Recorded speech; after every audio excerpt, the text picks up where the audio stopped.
বিশ্বকাপের ইতিহাসে সর্বোচ্চ ম্যান অব দ্য ম্যাচ জিতেছেন লিওনেল মেসি। কিন্তু তাকে এই অ্যাওয়ার্ড কে দেয়? কার কথায় বা কার ভোটে এই অ্যাওয়ার্ড পায় একজন ফুটবলার?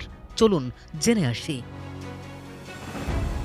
চলতি আসরে আর্জেন্টিনার প্রথম দুই ম্যাচেই এই স্বীকৃতি জিতে নিয়ে নিজের মোট ম্যাচ সেরার পুরস্কার সংখ্যা ১৩টি করে নিয়েছেন ফুটবলের খুদে এই জাদুকর।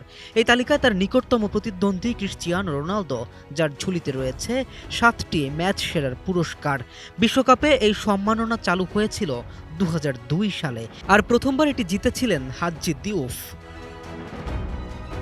তবে ম্যাচ সেরা নির্বাচনের প্রক্রিয়াটি অনেকের ধারণার চেয়ে ভিন্ন। ক্লাব ফুটবলে যেখানে ধারাভাষ্যকার বা সম্প্রচারক প্রতিষ্ঠানের প্রতিনিধিরা সেরা খেলোয়াড় বেছে নেন, বিশ্বকাপে সেই দায়িত্ব সরাসরি দেয়া হয়েছে সমর্থকদের হাতে। ম্যাচ চলাকালীন প্রথমার্ধ শেষ হওয়ার পর থেকে শেষ বাঁশি বাজা পর্যন্ত দর্শকেরা ফিফার নির্ধারিত প্ল্যাটফর্মে ভোট দিতে পারেন। ফলে কেবল পরিসংখ্যান নয়, সমর্থকদের দৃষ্টিতেও একজন ফুটবলারের প্রভাব গুরুত্বপূর্ণ হয়ে ওঠে।